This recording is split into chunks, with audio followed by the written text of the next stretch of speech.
হয়, আমি আজি সদৌ অসম সংখ্যালঘু ছাত্ৰ ইউনিয়ন আমচুৰ লখিমপুৰ জিলা সমিতিয়ে আয়োজন কৰা সংবাদমেলত উপস্থিত থকা সন্মানীয় সাংবাদিক বন্ধুসকল, আমাৰ এই সংবাদমেলত উপস্থিত আমচুৰ কেন্দ্ৰীয় সমিতিৰ সহকাৰী সাধাৰণ সম্পাদক আমিনুৰ ৰহমান ডাঙৰীয়া, কেন্দ্ৰীয় সমিতিৰ সাংগঠনিক সম্পাদক ৰফিকুদ্দিন আহমেদ ডাঙৰীয়া, কেন্দ্ৰীয় সমিতিৰ কাৰ্যকৰী সদস্য জুলহাজুদ্দিন আহমেদ ডাঙৰীয়া,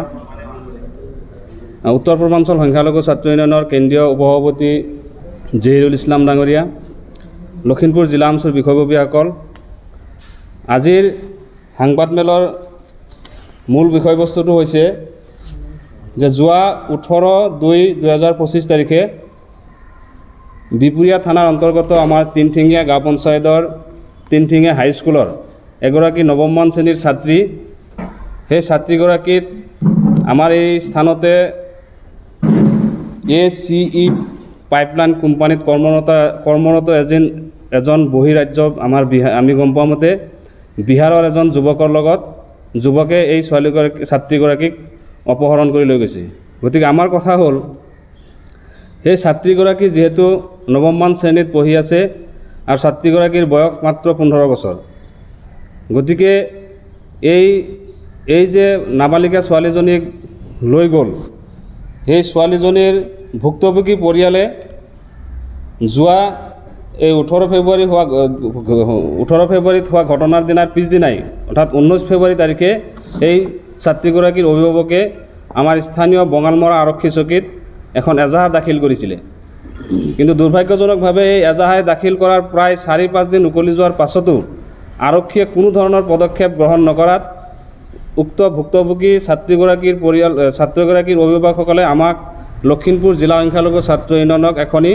আবেদন দিছিলে আৰু সেই আবেদনৰ ভিত্তিতে আমি যোৱা 24 তাৰিখে আমি প্ৰতিবাদ কৰিছে। বিষয়টো পাপু যাদৱ নামৰ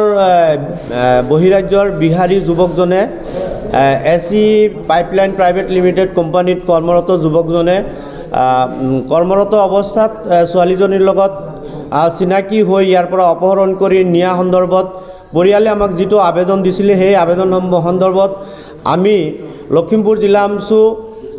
সংগ্ৰাম পৰিষদ আৰু নেমচু আৰু ৰাইজৰ উদ্যোগত আমি প্ৰথমলানি আন্দোলন ইতিমধ্যে যোৱা 4 দিন আগতে আমি সোণাপুৰত অনুষ্ঠিত কৰিছিলোঁ আৰু সেই আন্দোলনৰ কাৰ্যসূচীৰ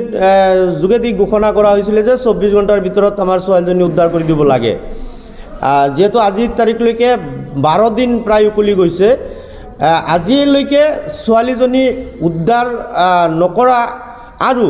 ছোৱালীজনীৰ শেহতীয়া স্থিতি সম্পৰ্কেও পৰিয়ালে অৱগত নোহোৱাটোৰ কাৰণে আমি আমচুৰ ফালৰ পৰা ক্ষোভ প্ৰকাশ কৰিছোঁ আৰু আমি লখিমপুৰ জিলা আৰক্ষী অধীক্ষক ডাঙৰীয়াক আমি অনুৰোধ জনাইছোঁ অতি শীঘ্ৰে এই নাবালিকা ছোৱালীজনীৰ উদ্ধাৰৰ ব্যৱস্থা কৰিব লাগে। আৰু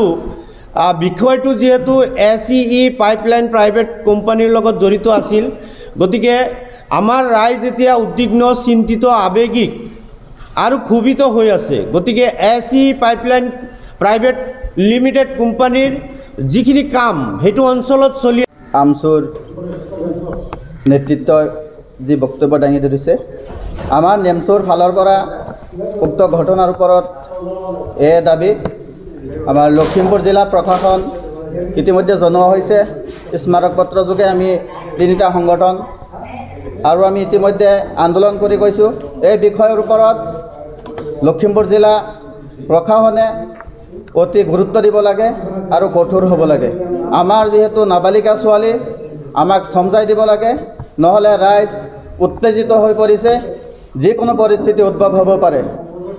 আমি অনুৰোধ জনাইছোঁ লখিমপুৰ SP ছাৰক আৰু DC ছাৰক,